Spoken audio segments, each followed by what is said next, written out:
Estamos caminhando para o final do livro de Atos. Todas as quintas-feiras nós estudamos um capítulo do livro de Atos. Hoje estamos no capítulo 25. Faltam apenas 3. E aí nós iremos dar sequência hoje nesse capítulo. Quem quiser acompanhar, a gente vai lendo capítulo por capítulo, versículo por versículo, e explicando de uma forma prática, né, para que possamos entender, compreender de forma clara o quinto livro da Bíblia, né, Atos, que liga os evangelhos às epístolas, às cartas, e com as cartas a gente consegue entender o trajeto aqui, que é um livro histórico também, né?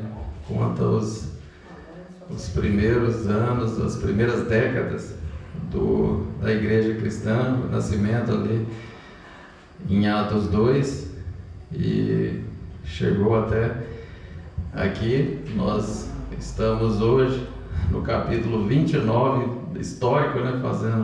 Continuando, porque terminou no 28, né, em Atos, e enquanto Jesus não vem, a gente está vivendo o capítulo 29, né?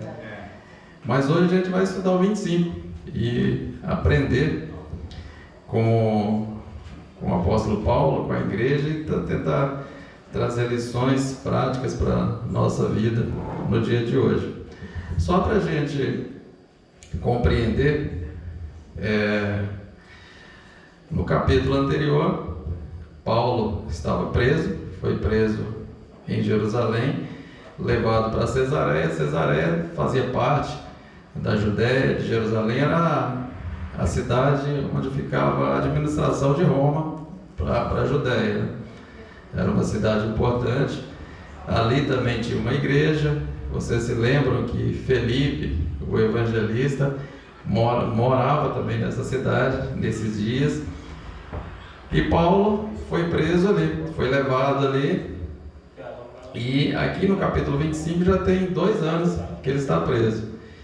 Ele foi levado diante do governador Félix, e no capítulo anterior, você se lembra que eles, após uma tentativa de assassinato do apóstolo, ele foi levado para Cesareia, e ali, no capítulo anterior, os judeus foram até o governador com um advogado, que Lucas chama de um orador, para fazer a acusação do apóstolo Paulo. E ele chegou lá com um vocabulário todo rebuscado, né? Vocês se lembram?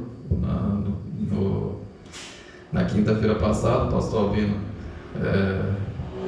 explicou sobre isso. Ele chegou com algumas acusações, na verdade com 3 acusações.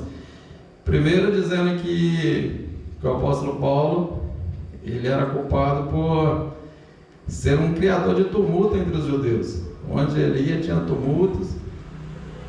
A segunda acusação, que ele era líder da seita dos nazarenos, nazareno, porque Jesus era nazareno, então era um dos nomes que chamavam os cristãos, né?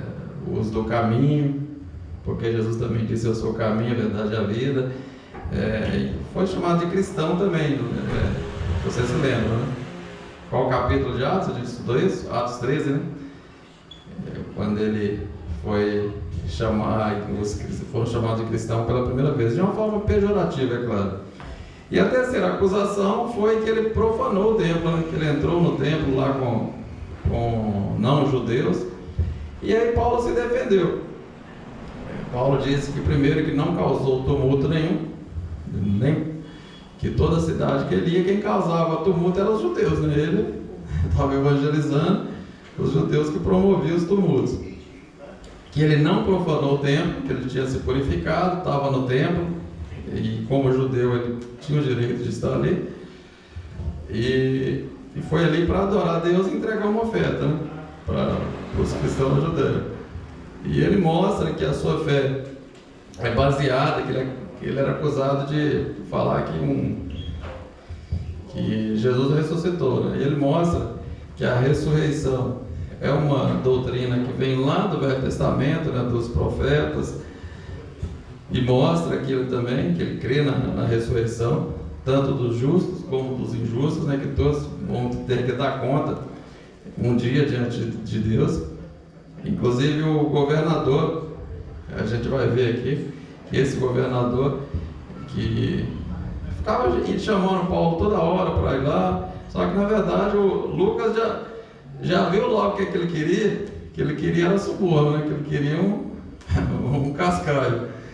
E aí o Lucas já fala logo, ele estava chamando toda hora, mas não era para conversar, mas para que o apóstolo Paulo oferecesse dinheiro, né? Porque Paulo era de uma cidade rica, possivelmente de uma família bastarda, então ele estava esperando. E ele ficou sabendo que o Paulo foi levar uma grande oferta para os cristãos pobres da Judéia, então, como ele era, inclusive ele foi chamado para Roma e foi substituído agora, já inicia um outro governador, por conta disso, a sua má administração. Aí Nero chama ele só não morreu porque o irmão dele, ele tinha um irmão que era influente, trabalhava na corte, lá trabalhava com a pasta de finanças e tal. Então, por conta disso, ele não foi morto. Mas, apóstolo Paulo, ele se defende e fala que ele sempre viveu com a consciência limpa diante de Deus e dos homens. Então, o governador Félix adiou a decisão, ficou 2 anos enrolando, falava que ia pegar informação com o comandante Lísias, né, que foi o que prendeu ele, e ele estava sob a custódia desse governador, mas estava aguardando. Então, chamava com frequência o apóstolo Paulo, adiando a decisão, mas na verdade estava querendo supor, né? Você vê que a corrupção já é antiga, né? Só que o apóstolo Paulo, nesses momentos que era chamado para falar com ele, e aí o apóstolo Paulo aproveitava para evangelizar. E aí falava da fé em Cristo, da justiça, do domínio próprio, do juízo vindouro. E essa mensagem de Paulo falando sobre escatologia, né, sobre que os justos e injustos vão ter que comparecer diante de Deus para dar conta, falando possivelmente da grande tribulação, e tudo isso aí perturbou ele. Teve uma hora que ele ficou com medo, que ele falou: ok, vamos deixar esse negócio para lá, e se afastou do apóstolo Paulo. Então, 2 anos se passaram, o Félix, esse governador, foi substituído por Pórcio Festo, um nome parecido, né? Félix e Festo, até para confundir. Foi substituído por Festo, e esse Festo já era uma pessoa mais honesta, né? Pelo menos não era corrupto. Só que ele vai viver pouco também, ele só vai viver 2 anos, e ele chega, a gente vai verificar que ele chega, e ele vai governar aquela região da Judéia, uma região com bastante tumulto e tal, e ele é indicado por Roma, então ele tem que ele vai até Jerusalém, que Jerusalém era o centro religioso, né, onde ficavam os líderes judeus, então assim, ele precisava conhecer, e para fazer amizade também, questão política, né, para evitar tumulto, evitar esse tipo de coisa. E aí a gente vai ver que ele vai ficar 3 dias lá, e depois alguém vai falar para ele sobre Paulo. Aí possivelmente o Félix, quando estava passando o cargo para ele, falou, né, tem um prisioneiro aí chamado Paulo, ele é acusado pelos judeus, ele está aqui já há 2 anos, enfim, com certeza passou a situação. Bom, para a gente entender também, outra informação que eu acho que é válida a gente falar aqui, para a gente entender o contexto da hierarquia romana, desse período aqui, que havia o imperador, nesse tempo era o imperador Nero, Ele começou a governar aos 16 anos, foi até aos 30, não sei se teve imperador bom, né? Acho que aqui a perseguição aos cristãos vai começar com ele. Aqui no ano 64 ele coloca fogo em Roma e aí vai acusar os cristãos, e a partir de então que os cristãos vão começar a ser caçados e mortos. Então o imperador, ele tinha todo o poder, né? Tinha uns que até eles queriam ser chamados de Senhor Curios, que é o título de Deus, né? Soberano. E inclusive tem até um versículo na Bíblia que fala: ninguém fala que Jesus é Senhor senão pelo Espírito Santo, porque Senhor era Curios, né, que era o título dado também ao imperador. Então você estava falando aqui que Jesus era o rei, era o soberano. E hoje em dia qualquer um fala, né?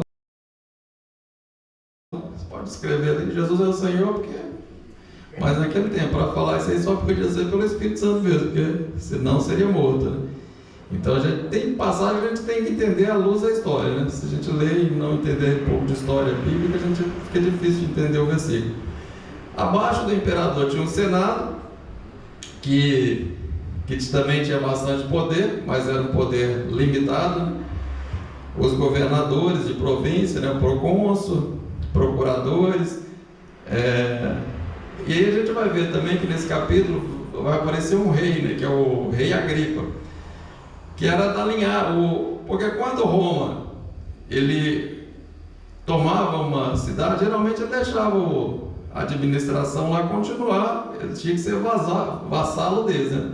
Está sobre o controle romano.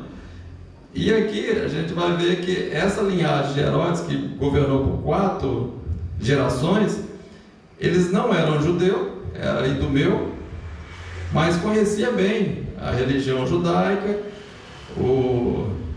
os princípios cristãos, o judeu, aliás.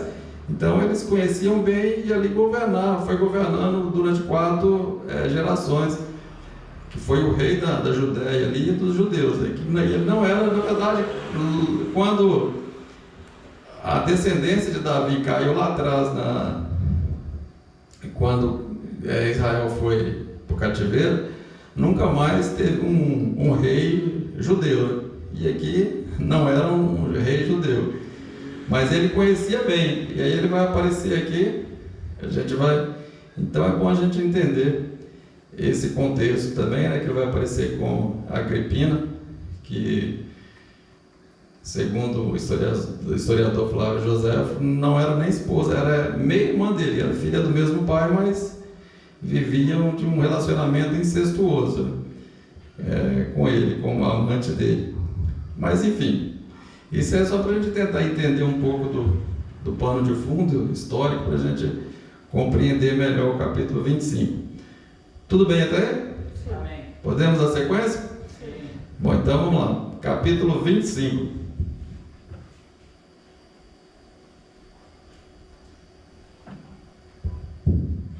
Versículo 1.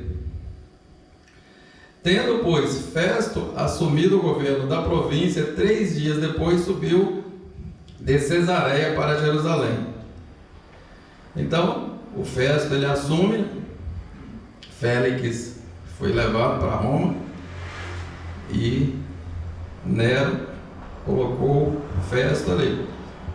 Então ele chegou e aí ele já foi para Jerusalém, ficava em Cesareia, que era a sede administrativa, mas o centro religioso, né, os líderes judaicos ficavam em Jerusalém. Então ele foi até lá para conhecer, né, de Cesareia para Jerusalém. O versículo 2: E os principais sacerdotes, os maiorais dos judeus, lhe apresentaram queixa contra Paulo. Então, quando ele chegou lá, a primeira coisa que os líderes judeus fizeram foram acusar Paulo, né? Você vê, Paulo já estava preso há quanto tempo? Aqui? Quanto tempo? 2 anos. Já 2 anos, e nem tinha sido julgado ainda, né? Porque o governador antigo ficava enrolando. Mas isso aí reflete o ódio dos judeus, né? Contra o apóstolo Paulo. Então, por conta da sua pregação, né? E eles falavam que ele rejeitava a cultura judaica, então tinha o apóstolo Paulo como um inimigo declarado, né? A primeira coisa que eles viram no novo governador foi acusar o apóstolo Paulo. Então isso mostra que todo cristão que quer viver piamente será perseguido, né? Então a mensagem do evangelho é essa: fica rejeição e perseguição. No versículo 3: pedindo como favor contra ele que o mandasse a Jerusalém, armando cilada para o matarem no caminho. Vocês lembram que eles já armaram cilada já umas 2 vezes? E aqui não pararam. Ele estava agora em Cesareia, falou: manda ele aqui em Jerusalém para ele ser julgado, já pretendendo assassiná-lo no caminho. Então, eles não estavam buscando justiça, mas estavam buscando vingança. Eram uns religiosos, bem religiosos mesmo. Então, mostrando a maldade, né? E o interesse próprio de vingança, né? Versículo 4 e 5: Festo, porém, respondeu que Paulo estava detido em Cesareia e que ele mesmo brevemente partiria para lá. Portanto, disse ele: os que dentre vós têm competência, desçam comigo, e se há neste homem algum crime, acusem-no. Então, quando eles foram até o governador e pediram para ele levar Paulo para ser julgado lá em Jerusalém, o governador já recusou de pronto, né? Talvez ele nem sabia da cilada, porque ele tinha acabado de chegar. Foi até lá para conhecer os líderes, porque assim, questão política, né? Tinha que fazer a política da boa vizinhança, se dar bem com a liderança ali de Jerusalém, né? Mas ele nem, por certo, nem sabia que Paulo já tinha sofrido com essas perseguições e algumas ciladas contra ele.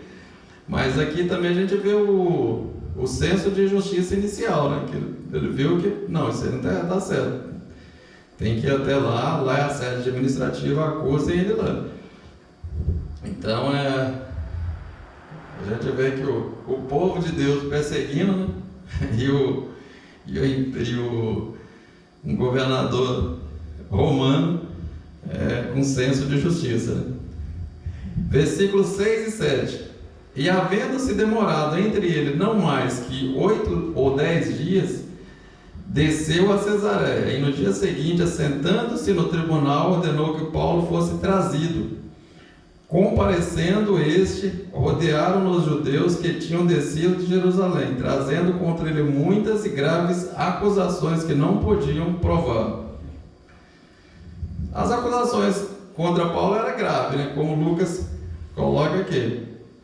Mas precisava de evidência, precisava de prova, mas eles não conseguiam provar aquilo, porque era uma questão pessoal, né? Uma questão religiosa e política, não tinha que ser decidido por um fórum jurídico, né?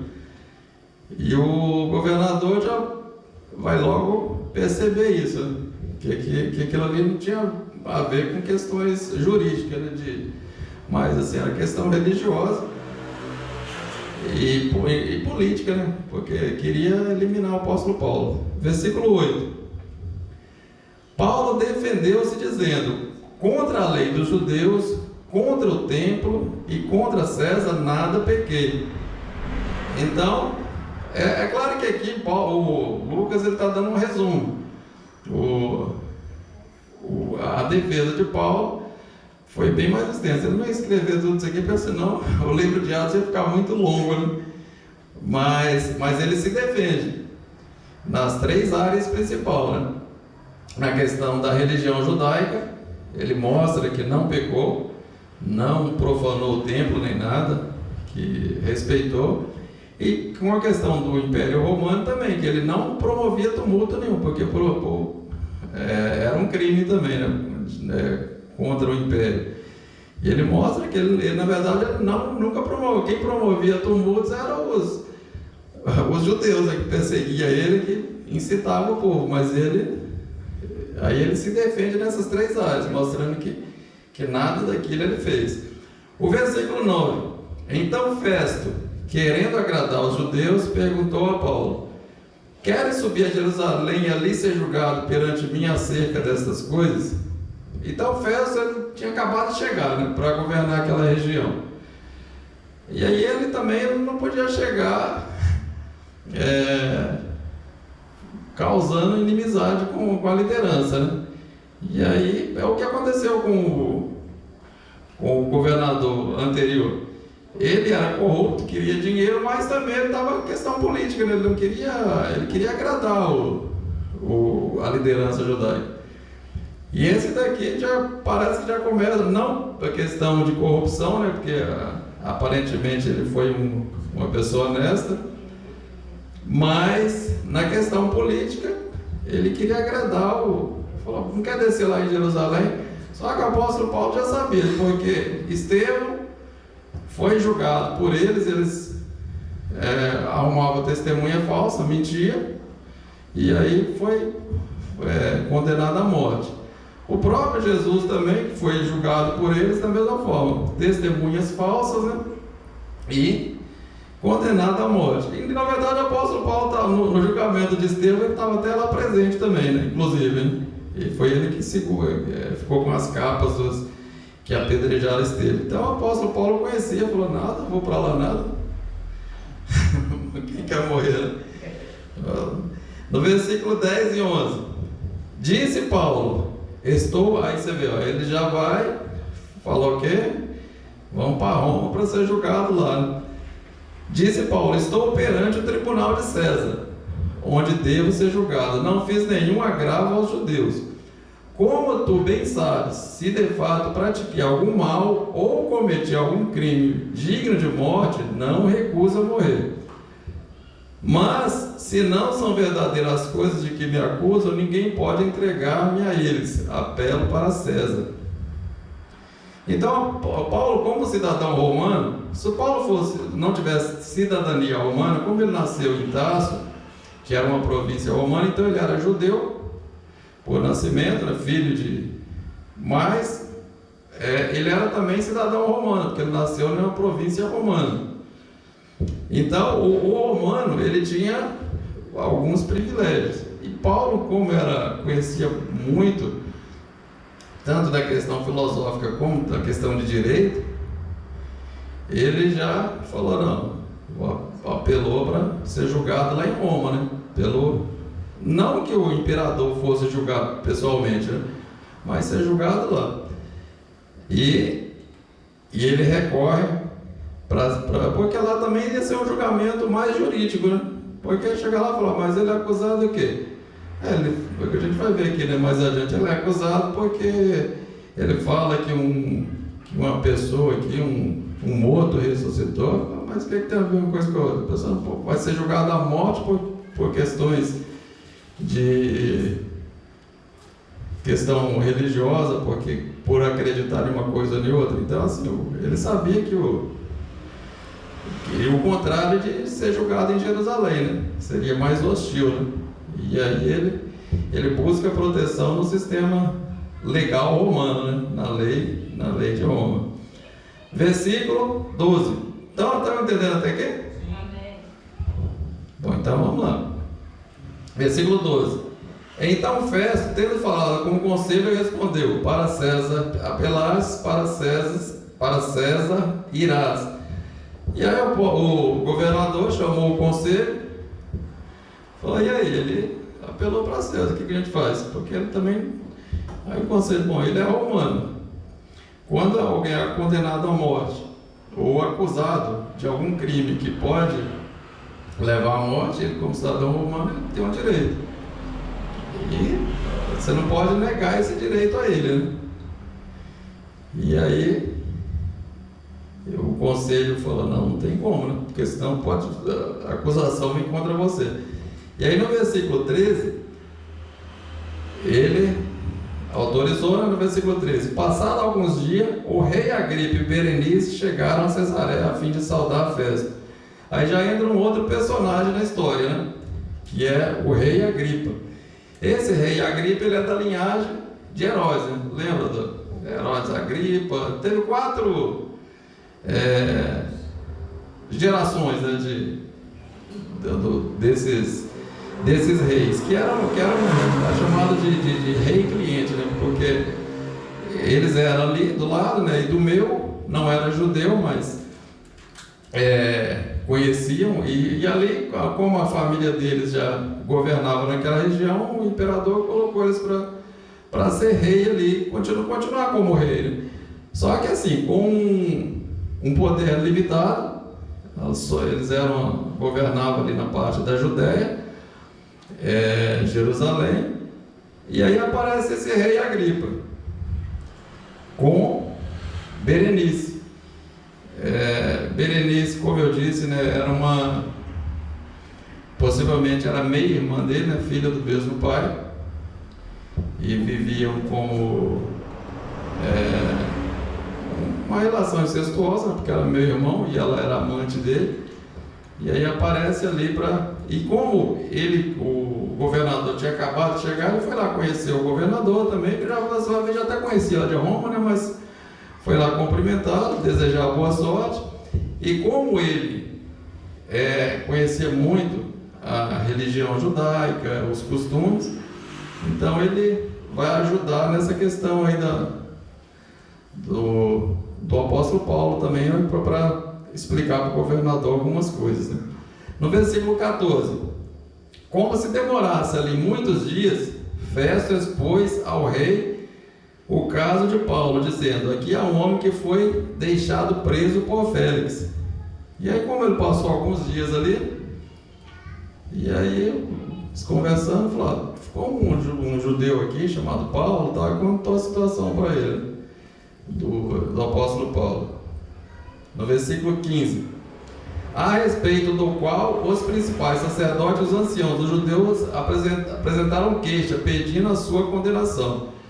Ele explica, né, a situação do apóstolo Paulo, que ele era bem odiado, né, pelos judeus, né, que estavam pedindo a sua condenação. Versículo 16: respondi-lhes que não é costume dos romanos condenar homem algum sem que ele esteja presente e tenha oportunidade de se defender da acusação. Você vê que a legislação romana dava o direito de defesa, né? Pelo menos até aí, né? Para os cristãos, depois que foram condenados à morte, não mais, né? Mas até aí, para o cidadão romano, ele tinha esses direitos de ser julgado por um sistema imparcial, né? Versículo 17, né? De sorte que, chegando eles aqui sem demora, no dia seguinte, assentando-se, 17 mesmo? Isso. Assentando-se no tribunal, determinei-lhe que o homem fosse trazido. Então, quando o rei Agripa e Berenice chega, o governador manda chamar o apóstolo Paulo. Você vê que o apóstolo Paulo ele vai pregar para autoridades agora, né? Diante do rei, diante do governador, ele está diante de autoridade. Você vê que e ele não perde a oportunidade para pregar, né? Você vê que no governador anterior ele pregou tanto que o governador chegou a se assustar, né? Quando ele falou sobre os juízos vindouros, o governador tremeu na base, falou: o quê? Deixa esse cabra para lá que agora, além dele não me dar dinheiro, ele está me assustando. E aí, versículo 18: levantando-se os acusadores, não apontaram nenhum dos crimes de que é suspeitado. Então as acusações contra o apóstolo Paulo eram sérias, mas eles não conseguiam provar nada do que estava falando. No versículo 19: tinha, porém, contra ele algumas questões referentes à sua... Isso aí é o governador falando para o rei, né? contra ele algumas questões referentes à sua própria religião. E há um certo Jesus já morto, mas que Paulo afirma viver. Isso é o que o governador entendeu. Falou, ele está falando de um morto aí, que está vivo, e os judeus falam que não está vivo, que está morto. Como é que eu vou julgar um negócio desse? Então, assim, ele não estava entendendo muita coisa também do que estava acontecendo. O cara está preso aqui há 2 anos por causa disso. 2 anos ele está falando que um defunto está vivo. E os outros falam que está morto. Mas que negócio esquisito é esse? E aí no versículo 20, estando eu perplexo quanto e como proceder em questões tais, perguntei se ele queria Jerusalém e ser julgado acerca dessas coisas. Então, Fés admite assim, aqui a sua perplexidade, né, com as questões religiosas, que ele não tinha competência para julgar a questão religiosa. Eu vou ficar julgando isso aí. E aí, no versículo 21, mas, apelando Paulo para que ficasse sob a decisão de Augusto, determinei que fosse mantido sob custódia, até que o enviasse a César. Então, quando o apóstolo Paulo apelou, né, para ser julgado em Roma, pelo fato dele ser romano, não tinha como negá-lo. No versículo 22, então Agripa disse a Festo, eu também gostaria de ouvir esse homem. Amanhã, respondeu ele, ouvirás. Então o rei Agripa se interessou, né?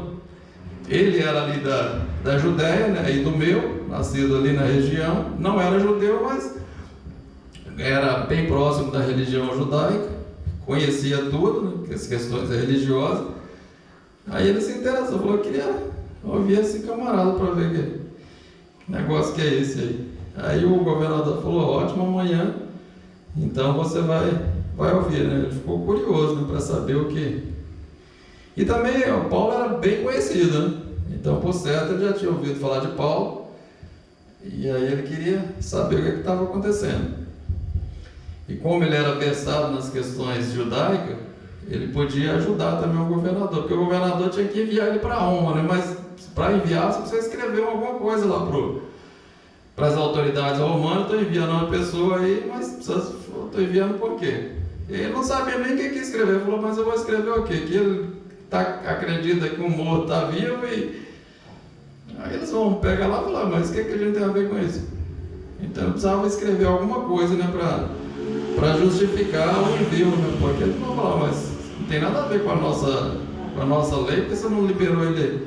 Ficou 2 anos preso ainda. No versículo 23, no dia seguinte, vindo Agripa e Berenice com grande pompa, e tendo entrado na sala de audiência com os comandantes e homens de distinção da cidade, por ordem de Festo, Paulo foi trazido. Então o casal já chegou lá todo pomposo, né? Com as suas roupas de rei, a Berenice toda com os trajes de rainha, chegou lá com toda a pompa do mundo. Esse Agripa II aqui, ele era filho do Agripa I lá de Atos, do começo de Atos, que mandou matar Tiago. E então era de uma família boa, né? Gente finíssima, né? Que saía matando. E o bisavô dele foi aquele que foi Herodes. Lembra de Herodes que foi comido de bicho? Que fez um discurso lá e todo mundo ficou, nossa, mas esse cabra é um Deus. E aí a Bíblia diz que ele foi ferido pelo anjo, né, e foi comido de bicho, né? Por certa morte não foi de pronto, né? Ele ficou doente, aí um câncer, né? E ali foi comendo ele por dentro ali, até que o Satanás levou embora. Mas assim, você vê a linhagem dos reis como prestava, né? Era só gente boa, né? E o imperador também não fica para trás, né? O imperador Nero, ele mandou matar as 2 primeiras esposas dele, mandou matar a mãe, mandou matar o irmão. Naquele tempo não tinha cardenal para acalmar uma pessoa. Ele deu uma doideira nele, ele tacou fogo em Roma, subiu lá num lugar onde dava para ver Roma incendiar, e começou a tocar fazer um poema lá e cantar lá. E não tinha nenhum cardenal para dar para ele naquele tempo, e era uma doideira só. Versículo 24. Disse Festo: Rei Agripa, e todos vós que estáis. Aí Paulo já diante do rei, do governador e das autoridades, cabra todo pomposo lá. Aí o Paulo já disse, aí Festo, né, o governador, disse Festo: Rei Agripa e todos vós que estáis presentes conosco, vede esse homem, por causa de quem toda a multidão dos judeus me procurou, tanto em Jerusalém como aqui, clamando que não convia que ele vivesse.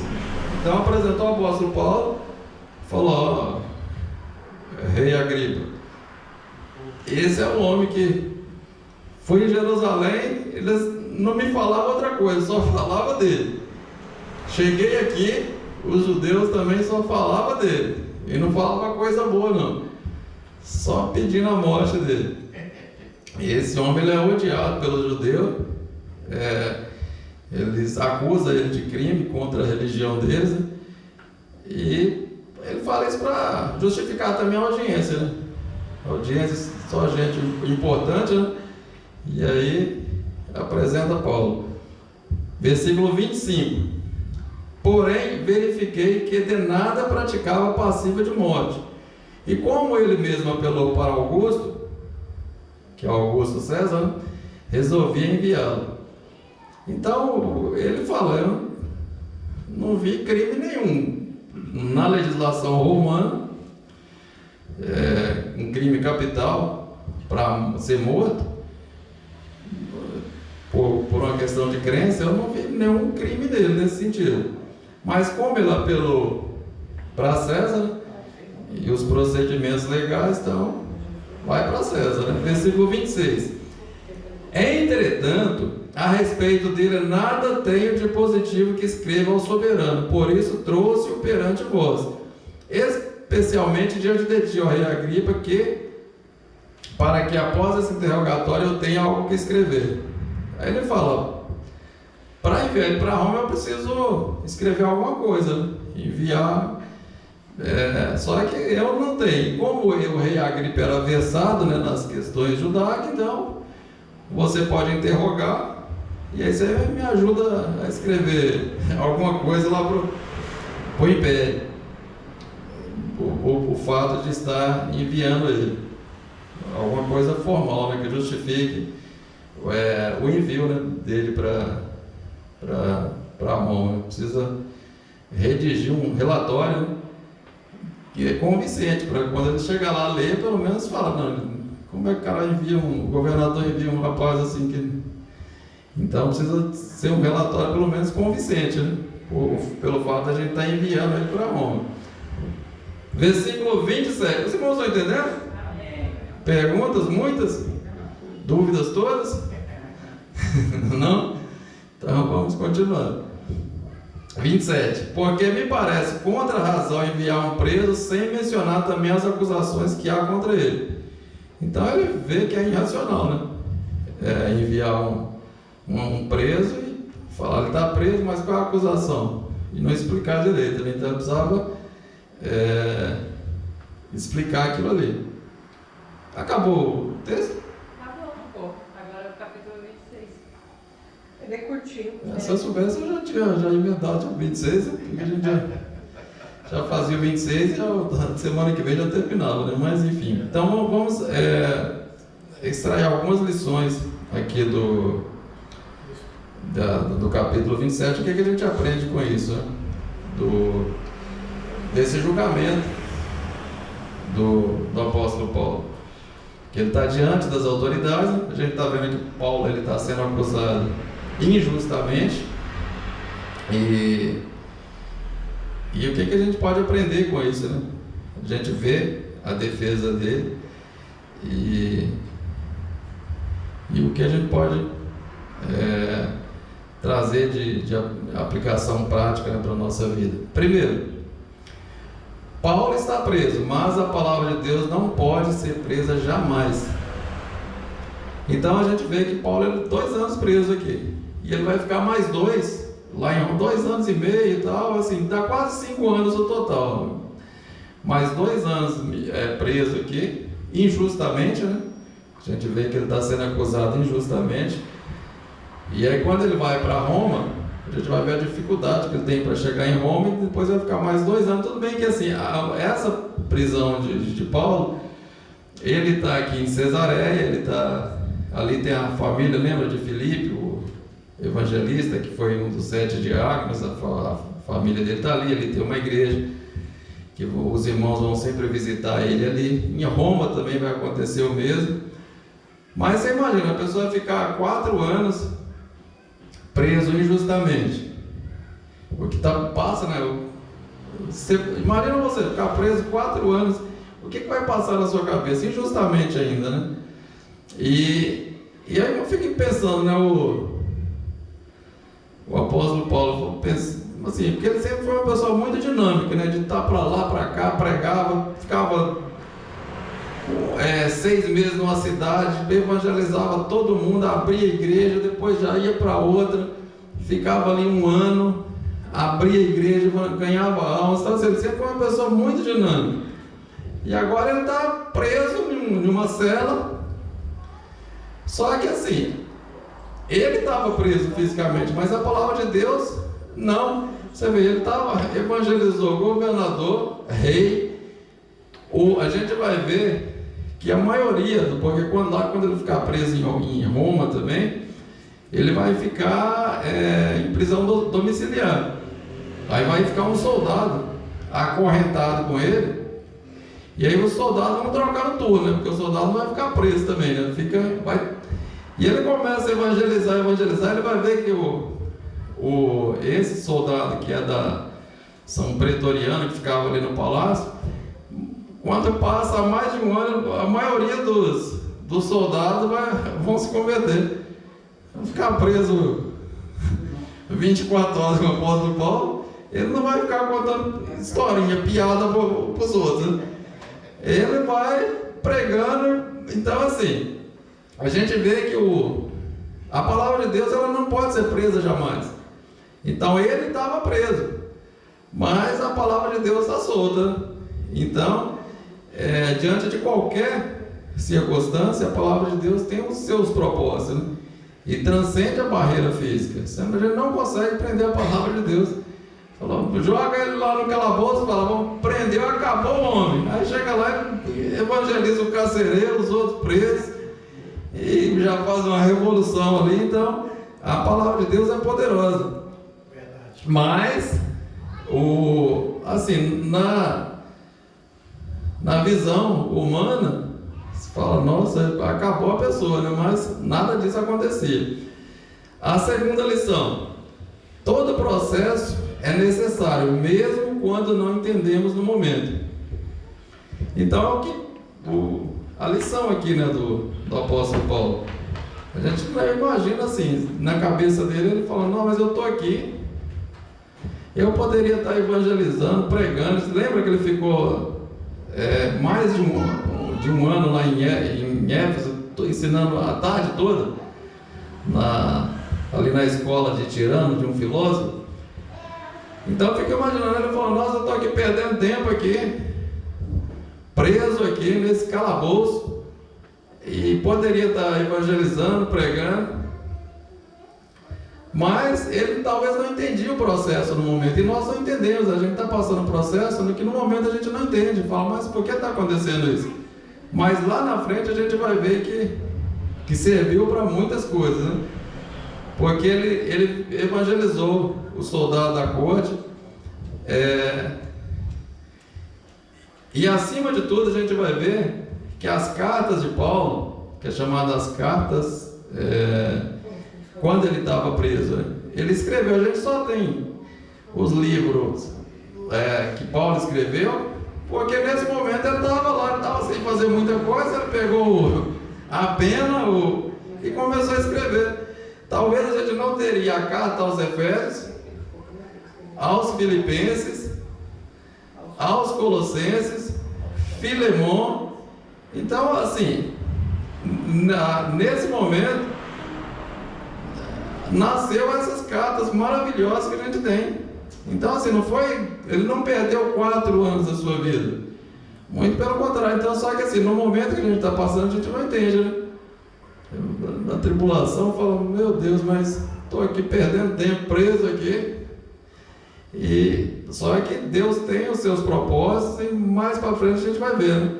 Que aquilo ali teve, não foi perca de tempo, né? Então a gente precisa confiar no processo de Deus, em momentos de dificuldade, né? De aparente inatividade, que nada está acontecendo, nada está indo para frente, parece que está inativo, mas que é um atraso, né?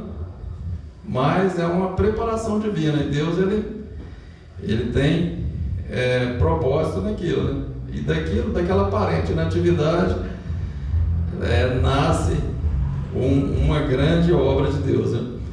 Terceiro lugar, confia em Deus em meio à oposição e acusação injusta, sabendo que Ele está no controle. Então, as acusações contra o apóstolo Paulo eram baseadas em mentiras, mas ele manteve a sua fé, sabendo que Deus é o verdadeiro juiz, né? Você vê, estava sendo julgado. A gente vê a vida desse rei Agripa, Berenice, um governador corrupto, estava sendo julgado por esse tipo de gente. Mas Deus, ele tem o controle da história, né? Amém. Então, nos lembra de entregar a vida e o caminho na mão de Deus, né? Louvado seja Deus. Quarta coisa que podemos aprender: esteja preparado para compartilhar sua fé em qualquer contexto, seja diante de multidões ou de líderes poderosos. Então, Paulo usou a oportunidade, né, para falar de Cristo diante de... Você vê, ele foi, talvez em outra circunstância, ele não estaria falando diante de um governador, diante do rei, diante de Berenice, diante das autoridades, né? Mas diante daquela injustiça, ele pode compartilhar a sua fé e pregar o Evangelho. Então, e pregou não só para as autoridades, mas pregou para os... Lembra do carcereiro de Filipos? Ele pregava para todo mundo, não tinha distinção, né? Então, diante de um contexto ruim, pode nascer coisas boas, né? Então, a gente tem que estar pronto para dar razão da nossa fé, né? Conforme fala 1 Pedro 3,15. Quinto lugar, busque agir com integridade e sabedoria, mesmo em sistemas humanos falhos. Então, ele agiu com sabedoria. Ele viu que ali ele ia ser levado para Jerusalém, diante dos sacerdotes, né? E aí ele apelou para César. E ele não se revoltou contra o sistema, né? Mas ele usou aquilo ali para pregar o Evangelho, né? Então, em situações injustas, buscar a direção de Deus para agir com sabedoria, né? Confiando que ele, através dessas escolhas, Deus, no momentos ruins, Deus pode fazer coisas boas, né? Então, como o apóstolo Paulo, né, pedir para que Deus possa nos dar sabedoria, diante das injustiças que acontecem, né? Sendo julgado por pessoas injustas, né? Mas Deus, ele continua no controle de tudo, ele continua no trono. Sexto lugar, lembre-se de que os planos de Deus podem usar até mesmo as estruturas e limitações humanas para alcançar seus objetivos eternos. Então, a prisão de Paulo, que parecia ser uma derrota, né? A gente está olhando de cima para baixo, né? A gente já está 2000 anos na frente, né? Mas naquele momento ali, quem está vivendo ali já tem uma outra visão, né?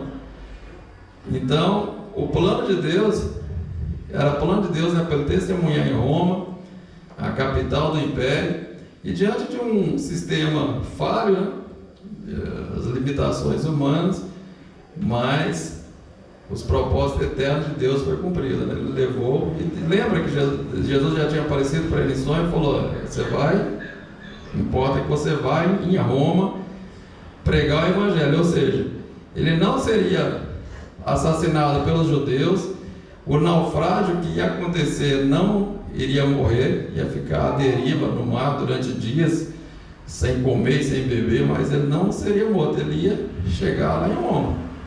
Então a promessa iria se cumprir.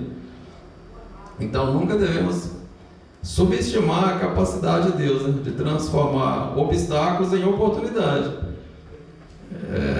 Lembra de Romanos, né, que fala que todas as coisas cooperam para o bem daqueles que amam a Deus? Então é isso. E por último, não menos importante, Paulo queria ir a Roma não para escapar da morte, mas para evangelizar. Então a decisão de Paulo, lembra lá em 23, 21 de Atos, ele já falava: não preciso, vou em Jerusalém, depois eu vou para Roma. Mas ele queria ir para Roma para evangelizar. Esse era o propósito dele. E aqui, quando ele apela para Roma, a intenção dele, ele não falar: não, para mim eu morrer é lucro, né? Eu morrer eu vou estar com Jesus. Mas ele aproveitava todas as oportunidades. Então a decisão de apelar para Roma, para ser julgado em Roma, foi motivado não pelo medo, né, mas pelo desejo de cumprir a missão de Jesus e levar o evangelho também até Roma. Ele sabia que a sua vida pertencia a Deus, né, que o homem não podia fazer mal. Se Deus não permitisse, ele não seria morto, né? E o maior objetivo dele era proclamar o evangelho, mesmo que isso acarretasse em sua morte. Ele não temia a morte. Então, devemos focar sempre na missão de que Deus nos confiou. E diante dos confortos, né, pessoal, a gente fazer a obra de Deus. Então, o capítulo 25 tem essas lições e muitas outras, né? É um livro rico que a gente pode aprender em momentos de diversidade que Deus está no controle de tudo, né? E que às vezes você não entende no momento que está acontecendo, você pensa que está paralisado, que a sua vida está sendo inativa, mas mais para frente a gente vê que Deus usa aquele momento para fazer coisas grandes e firmes que nós não sabemos. Amém? Amém. Alguma pergunta? Não. Dúvidas? Todas? Vontade de ver o restante. Ok, então vamos